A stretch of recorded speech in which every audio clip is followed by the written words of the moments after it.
আল্লাহর নবী যেদিন মক্কা থেকে মদিনায় হিজরত করে যান, হযরত আবু বকর সিদ্দিক রাদিয়াল্লাহু তাআলা আনহুর সাথে প্রায় 13 থেকে 14 দিনের পথ আল্লাহর রাসূল মক্কা থেকে মদিনায় পৌঁছতে সময় লাগে। এই 13-14 দিনের মধ্যে রাসূলের বারবার খিদে লাগছে কি লাগে নাই বলেন? আল্লাহর নবী ক্ষুধার্ত অবস্থায় হাঁটতে পারে না, ক্ষুধার্ত অবস্থায় দাঁড়াতে পারে না, ক্লান্ত শ্রান্ত শরীর নিয়ে আল্লাহর নবী হযরত আবু বকর সিদ্দিক রাদিয়াল্লাহু তাআলা আনহুকে ডাক দিয়ে বলেন, আবু বকর, আমি বড্ড ক্লান্ত হয়ে গেছি হাঁটতে হাঁটতে, আমার জন্য কি একটু পানির ব্যবস্থা করতে পারো কোনোভাবে? আবু বকর সিদ্দিক রাদিয়াল্লাহু তাআলা আনহু সঙ্গে সঙ্গে দৌড় দিয়ে গেলেন, ডানে তাকালেন, বামে গেলেন, বিভিন্ন জায়গায় ছোটাছুটি করলেন, নবীজির জন্য একটু পানির ব্যবস্থা করতে পারলেন না। বুখারী শরীফের হাদিসটা খুলুন, সেখানে আছে, আমি এখন যে হাদিসটা বলবো উম্মে মাবাদের ঘটনা বলবো। উম্মে মাবাদ একজন বুড়ি মহিলা, আল্লাহর নবীর সাহাবী হযরত আবু বকর সিদ্দিক রাদিয়াল্লাহু তাআলা আনহু পা করে যখন পথ রওনা করলেন, হঠাৎ দেখে কিছু ছাগল দেখা যায়। আবু বকর সিদ্দিক রাদিয়াল্লাহু তাআলা আনহু বললেন, নবীজি, এখানে কিছু ছাগল দেখা যায়, মনে হচ্ছে এখানে কিছু মানুষের বসবাস অবশ্যই আছে। আমার ভাইরা, আবু বকর সিদ্দিক রাদিয়াল্লাহু তাআলা আনহু সহ ওই এলাকার দিকে যখন গেলেন, উম্মে মাবাদের বাড়ি যখন দেখতে পারলেন, ঘর দেখতে পেলেন, মনের মধ্যে আশ্বস্ত আসলো এখানে অবশ্যই মানুষ বসবাস করে। উম্মে মাবাদের ঘরের নিকটে যখন চলে গেলেন, যে ডাক দিয়ে বললেন, এই বাড়িতে কেউ কে আছে? বললে একজন বুড়ি মানুষ আছে। ভিতর থেকে নক করে বললেন, একজন বুড়ি মানুষ আছে। ডাক দিয়ে বললেন, আমরা পথিক, আমরা মদিনার দিকে পথ রওনা করেছি, আমাদের জন্য কিছু খাবারের ব্যবস্থা করে দিতে পারেন কি? উম্মে মাবাদ তার ঘরের মধ্যে খাবারের মতো কিছুই ছিল না, আর তার স্বামী বাইরে কাজ করার জন্য অনেক দূরে চলে গেছে। আবু বকর সিদ্দিক রাদিয়াল্লাহু তাআলা আনহু নবীজির জন্য উম্মে মাবাদের ঘর থেকে কিছুই আনতে পারলেন না। আল্লাহর নবী এবার ডাক দিয়ে বলেন, আবু বকর, ওই যে ছাগল দেখা যায়, ওই ছাগলটা উম্মে মাবাদের কাছ থেকে নিয়ে আসো। উম্মে মাবাদকে যখন ডাক দিয়ে বললেন, আপনার কাছে একটা ছাগল দেখা যায়, ছাগলটাকে একটু দিবেন। উম্মে মাবাদ ডাক দিয়ে বলেন, এই ছাগল তো একবারে জীর্ণ শীর্ণ, স্বাস্থ্য শরীর কিছুই নাই, এই ছাগলের তো কোনোদিন বাচ্চা হবে না, ছাগল দিয়ে তোমরা কি করবা? হযরত আবু বকর সিদ্দিক রাদিয়াল্লাহু তাআলা আনহু বললেন, আমাদের রাসূল ছাগলটা চাইছেন, আপনি দেন। ছাগলটা যখন রাসূলের সামনে নিয়ে আসা হলো, সঙ্গে সঙ্গে আল্লাহর নবীকে ছাগল দেখার সঙ্গে সঙ্গে ছাগল পিছনের পা দুটো ফাঁক করে দাঁড়িয়ে গেলেন, বলেন সুবহানাল্লাহ। ছাগল দাঁড়িয়ে গেল, আল্লাহর নবী রহমতের হাত, বরকতের হাত দুটো দিয়ে হাত দিয়ে যখন ছাগলের ওলানের মধ্যে, দুধের বাঁটের মধ্যে যখন রাসূল টাচ করলেন, হাতের তলা দিয়ে যখন বাতটা এইভাবে ধরলেন, সঙ্গে সঙ্গে দুধের ওলান, দুধের বাঁটটা এমন ভাবে ঝুলে গেল যেন মাটি পর্যন্ত স্পর্শ করে ফেলল। উম্মে মাবাদ আশ্চর্য হচ্ছে, এই মানুষ দুটো কারা, কোথা থেকে আসলো?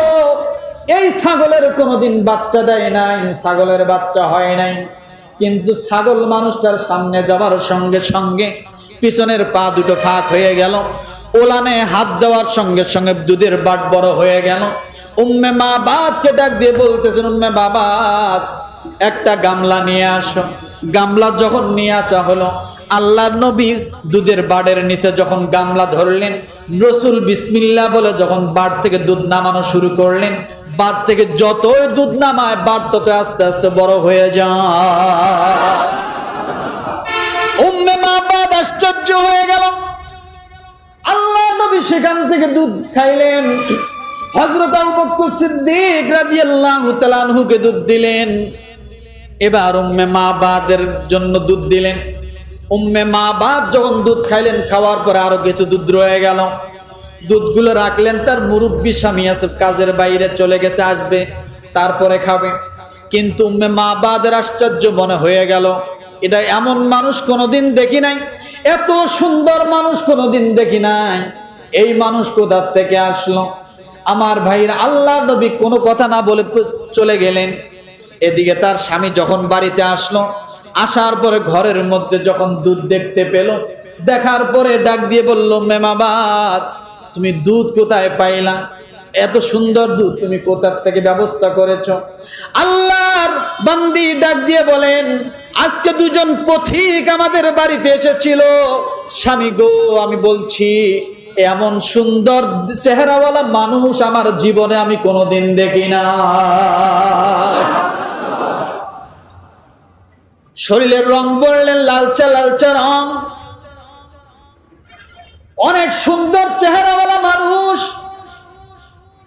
ওই ব্যক্তি প্রশ্ন করতেছে, লোকটা খাটো না বাটা, লম্বা না খাটো? উম্মে মাবাদ বলতেছে, খাটো না লম্বাও না।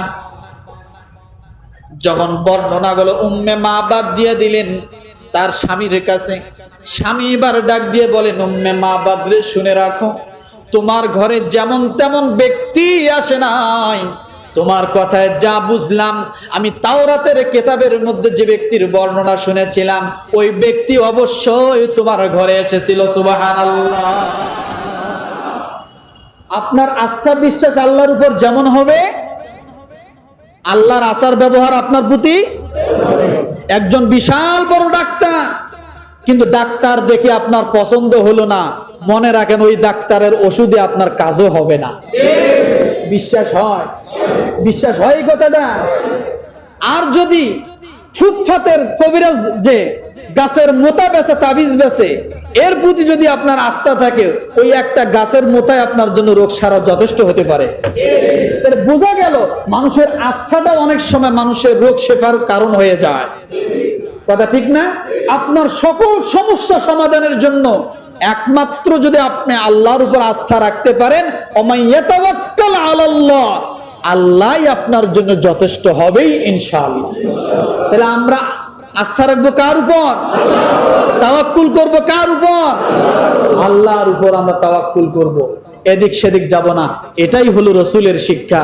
আর এই যে আমরা উসওয়াতুন হাসানা, রবিউল আউয়াল মাস, আমরা রসুলের আদর্শ গ্রহণ না করে আমরা যত শয়তানি কার্যকলাপ আমরা করি, যত শয়তানি কার্যকলাপ, নামাজের খবর নাই, রসুলের পক্ষে মিছিল করতেছে, রসুলের সুন্নত নাই, এমনি মিছিলে দাঁড়াইছে, রেলিতে দাঁড়াইছে, উনি আশেকে রসুল হয়ে গেল, অথচ সারা জীবন রসুলের বিরুদ্ধে কাজ করে।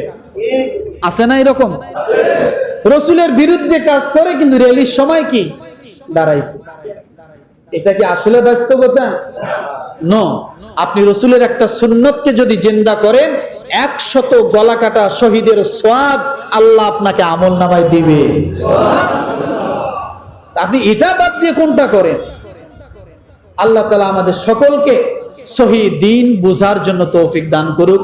সকলে বলে আমিন। ওয়া আখিরে দাওয়ানা আনিল হামদুলিল্লাহি রাব্বিল আলামিন।